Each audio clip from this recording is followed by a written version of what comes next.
Hello and welcome to the Habit Coach podcast. I'm Ashdin Doctor, your habit coach, and today with us in the hot seat, we have Monika Sharma.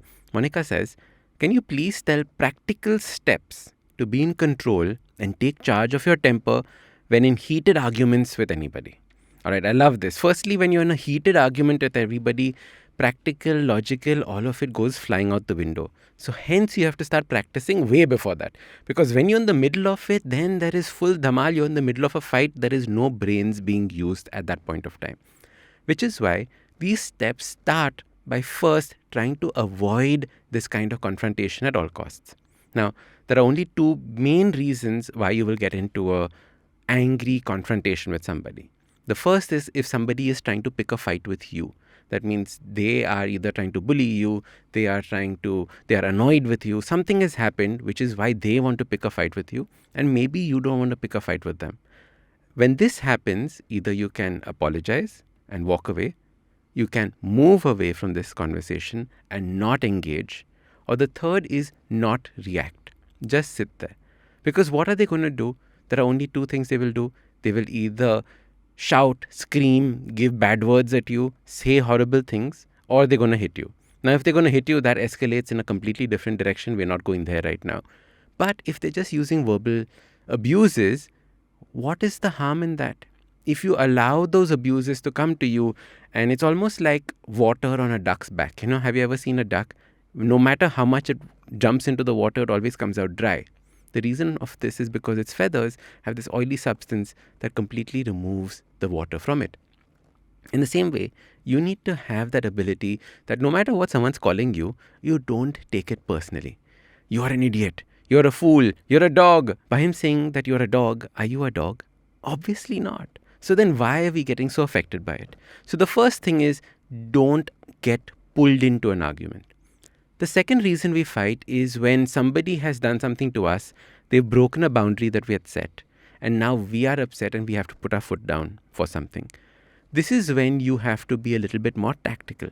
The first is don't be in a fighting mood right away. Let it escalate. Because sometimes the things get resolved just through conversation. You don't have to fight. If you do have to fight, here are a few tips for you. The first thing is, in any confrontation, the person who loses their temper, starts shouting, gets angry first, is always the loser.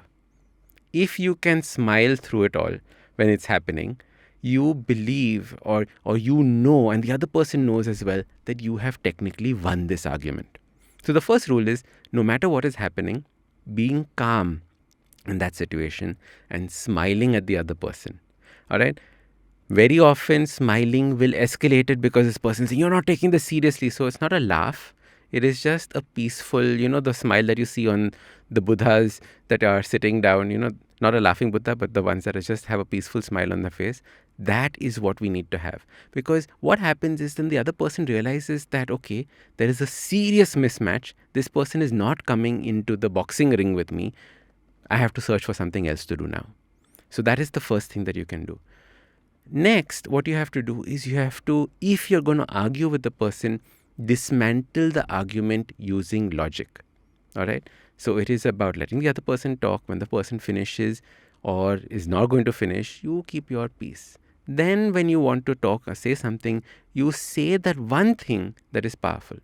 Instead of using bad words, use your words to communicate. This was something that I learned very, very early on. You can give as many bad words, as many galis as you want. It doesn't make a difference. It is that one thing that you need to say that can change an argument.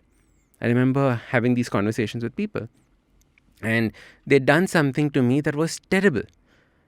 I could have been screaming and giving so many bad words, but all I said was, I'm really, really disappointed in the way that you did this.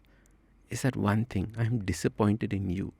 Now that was far more powerful, far more stingy than any bad words that I could have said to the person. All right. So using your words, not your abuses, is another important technique. The next is be present in this moment. All right. So what I do is I put my hands in either gyaan mudra like this, or I rub my pants so that I am being present in this situation. Very often what happens when we are in a fight is that our fingers clench up. it comes into a fist, almost like we're going to fight. Our shoulders roll over, like we're trying to protect ourselves. We hunch over. All these are protection signs. Instead, what I want you to do is the exact opposite. If your hands are clamping down, I want you to open them up. If your shoulders are coming down, I want you to open them up. Because nowadays, we are not in a place where physical fighting is what we have to worry about. We are in a place where verbal fighting is what you have to worry about. And if you can keep the body calm during that time, you can keep your mind calm and you can keep your words calm. And that is the way that you need to start thinking about this. The final thing is that fight when you have to, but be a master of peace. That means as much as you can be at peace, be at peace. However, you must learn to fight. There's a fantastic saying that a warrior who's a gardener is far better than a gardener who's a warrior, right? The gardener who's a warrior is going to be killed instantly. But if you are a warrior, you know how to fight, and still you choose peace and you garden, that is a far more powerful way. Jordan Peterson has a fantastic thing where he says, be dangerous, right? You want to be dangerous. That means you don't want people to necessarily pick a fight with you. But that doesn't mean that you need to be angry. That doesn't mean that you need to go out picking fights. People should know not to mess with you. And I think the best form of a defense is that don't pick a fight with this person. You're going to lose in any case. What is the point? All right. Now, I hope that has helped you understand the various aspects of confrontation. I want to end on this one thing, saying that the person who loses their temper first is the person who has lost. Don't lose your temper in a fight. I'm Ashdin Doctor, your habit coach. And if you want me to answer a question for you, check out the link below and let me know what you're going through. And I'm going to answer it on the next Hot Seat episode.